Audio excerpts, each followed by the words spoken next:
नमस्कार शेतकरी बंधूंनो, आज आपण धरती ॲग्रोकेमिकल प्रतिनिधी नागपूर या कंपनीचा जिआर या पिकाची पाहणी करण्यासाठी जानेफळ या गावामध्ये आपण आलेलो आहे. तालुका भोकरदन, जिल्हा जालना. अशा पीक पाहणीमध्ये आपण जिआर हा वन पाहतोय. सर्व शेतकरी बंधू या ठिकाणी उपस्थित आहे. आपण जिआर वाण का लागवड करावी आणि येणाऱ्या 26-27 मध्ये लागवड करायची की नाही आता ठरवून घेऊया आपण. ठीक आहे, आपण शेतकऱ्याकडून माहिती घ्या. नमस्कार काका, आपलं सर्वप्रथम धरती ॲग्रो कंपनीतर्फे स्वागत आहे. आपला परिचय सांगा. परिचय सांगा, तुमचं नाव सांगा. गणेश संतुराव विसा. गणेश संतुराव विसा. बरं, वाण कधी लावले आपण जिआर? लागवड कधी लागवड केली आहे? किती तारखेला केली भैया? 8 जूनला लागवड केलेली. किती बाय किती आहे? 4x1.5. 4x1.5 आहे. तर आता बोंड कसे वाटते तुम्हाला? 5 पाकळीचा आहे, 4 पाकळीचा आहे की 5 पाकळीचा आहे? एका पाकळीला किती गोडांब्या निघत आहे? 9, 8, 10 पर्यंत गोडांब्या निघत आहे, बरोबर. तर आता एकूण सर्व कोणी पण प्रश्नाचं उत्तर द्या. या ठिकाणी गोडंब्या किती आहेत? 9 गोडंब्या. मग एका बोंडामध्ये किती गोडंब्या असले पाहिजे? 45, बरोबर. 42, 43, 44, 45. ओके. आता तुम्हाला हा जो तुम्हाला झाड दिसतोय, या झाडामध्ये किती बोंड असतील साधारणतः? काय म्हणतात? 70-75 बोंड आहे. मग तुम्हीच उत्तर द्यायचे. आम्ही काय करतो, आमची उत्तर दिले की तुम्ही फसतात, पण तुम्ही उत्तर द्यायचे, तुम्ही फसायचं नाही. ठीक आहे.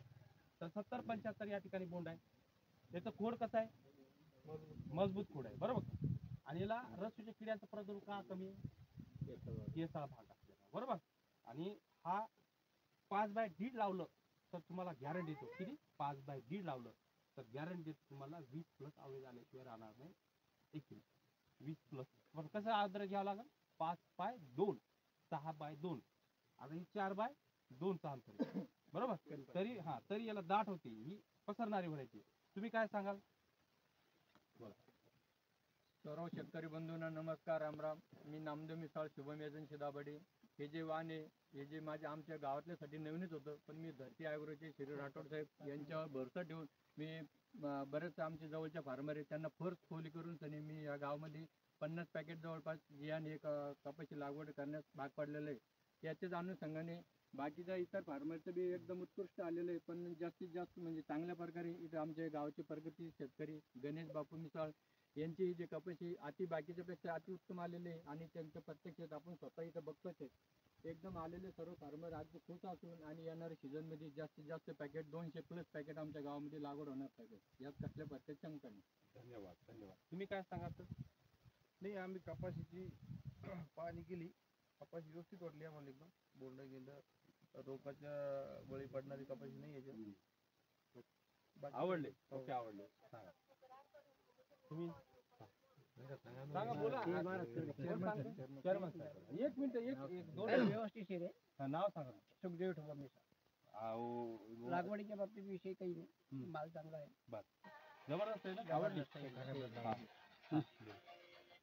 चांगली व्हरायटी समाधानी आणि बोलणं सुद्धा चांगले.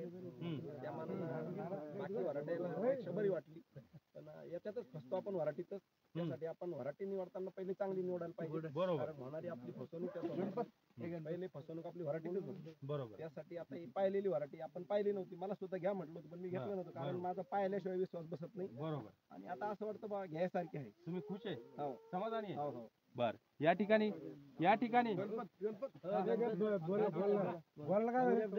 मस्त व्हरायटी आहे ना काका? तुम्ही काय सांगा? जांभवणी बोंड मोठे कैरी आहे. बर, तर सगळे खुश आहे ना? धन्यवाद. आता एक सगळ्यांनी ऐका, थांबा.